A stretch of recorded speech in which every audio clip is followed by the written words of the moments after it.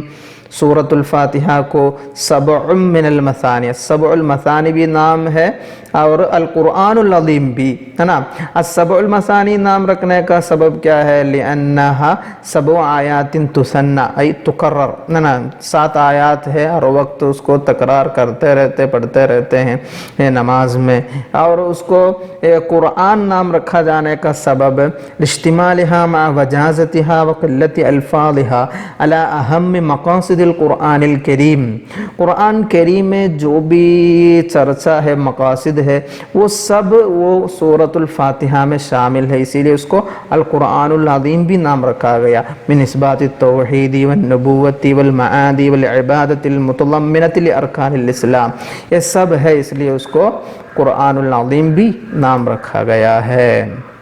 وعن ابن عباس رضی اللہ عنہما، ابن عباس رضی اللہ عنہما سے روایت ہے انہو قال بینما رسول اللہ صلی اللہ علیہ وسلم جالس اذ اتاہ ملک۔ ابن عباس رضی اللہ عنہ سے روایت ہے کہ ایک دن ہم رسول صلی اللہ علیہ وسلم کے پاس تھے، اچانک ایک فرشتہ آیا، ایک ملک آ گیا، فقال ابشر بنورین اوتیتہما لم یؤتہما نبی قبلک، اور کہا آپ خوشخبری حاصل کیجئے، ابشر ہے نا خوش رہیے، خوشخبری حاصل کیجئے، بنورین دو نور کی خوشخبری حاصل کیجئے، لم اوتیتہما لم یؤتہما نبی قبلک، جو آپ کو دیے گئے ہیں کسی نبی کو وہ دیا گیا نہیں،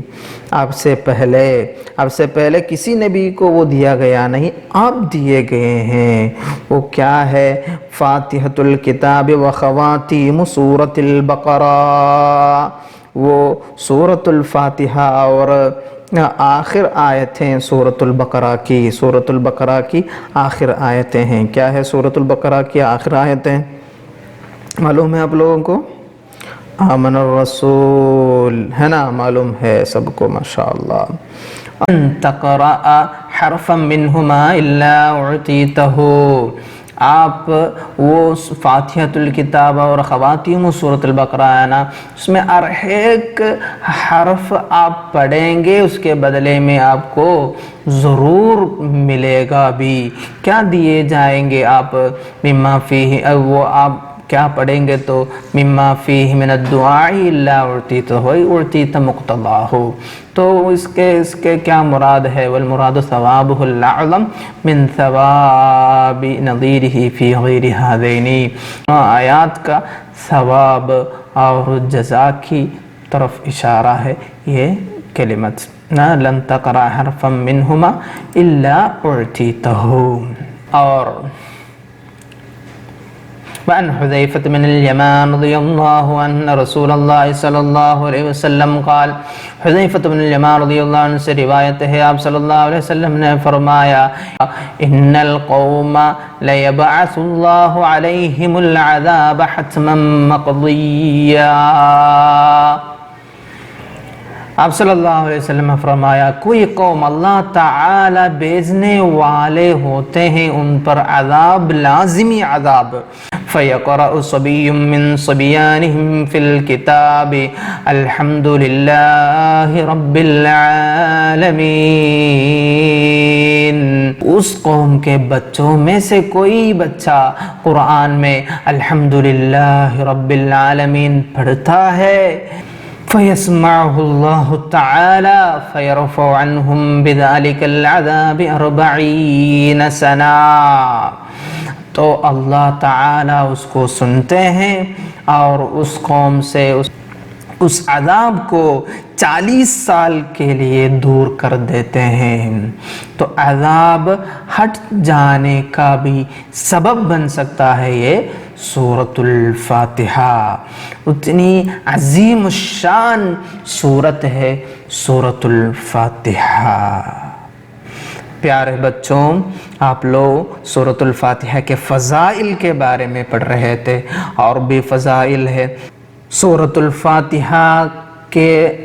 الفاتحہ کے فضائل پر ایک اہم دلیل ہے ہمارا التفسیر الکبیر، مفاتیح الغیب نامی امام رازی رضی اللہ عنہ، محمد بن عمر بن الحسن بن الحسین التیمی البکری فخر الدین الرازی رضی اللہ عنہ کی تفسیر ہے نا، وہ التفسیر الکبیر اصل میں 32 پارٹس ہے۔ اس میں پہلا پارٹ الجزء الاول پورا فاتحہ کے لیے ہے، تو ہم سمجھ سکتے ہیں کتنے فضائل ہے فاتحہ کو، اور بہت سارے علماء سورۃ الفاتحہ کے خصائص فضائل بیان کیے ہیں۔ انشاءاللہ آپ لوگ ذرا مطالعہ بھی کر کے اپنی مطالعہ سے اور بھی معلومات جمع کریں گے انشاءاللہ، امید رکھتا ہوں۔ پیارے بچوں، الحمدللہ علی کل حال، ہم اب بھی تفسیر البیضاوی میں سورۃ الفاتحہ کی تفسیر پڑھ چکے ہیں۔ آپ لوگ یہ تفسیر البیضاوی پڑھنے بعد ہر ایک آیت کا، سورۃ الفاتحہ کے ہر ایک آیت کو خاص معانی، خاص مفہوم، مطلب آپ لوگ سمجھے ہوں گے۔ تب ہم سورۃ الفاتحہ پڑھتے وقت، سورۃ الفاتحہ تو ہم نماز میں پڑھتے ہیں، باقی دعا کی مجلسوں میں پڑھتے ہیں، دعا کی مجالس میں پڑھتے ہیں، ہر جگہ ہم سورۃ الفاتحہ پڑھتے ہیں نا، تو یہ جو معانی، باریک معانی بیان کیے نا امام بیضاوی رضی اللہ عنہ، وہ معانی، وہ مفہوم بھی اپنا دل میں دوڑاتے ہوئے سورۃ الفاتحہ پڑھنا ہے، تو انشاءاللہ وہ سورۃ الفاتحہ کی تأثیر ہماری زندگی میں ہوگی۔ اللہم اجعلنا من اہل القرآن، اللہم اجعل القرآن ربیع قلوبنا وشفاء صدورنا وجلاء ہمومنا وغمومنا یا رب العالمین، آمین یا رب العالمین۔ انشاءاللہ اگلے پیریڈز میں سورۃ البقرہ شروع کرنے کا ہے، سمجھنے کا ہے انشاءاللہ۔ اللہ تعالی توفیق عطا فرمائے، آمین یا رب العالمین۔ وما علینا الا البلاغ وآخر دعوانا الحمدللہ رب العالمین۔ السلام علیکم ورحمۃ اللہ وبرکاتہ۔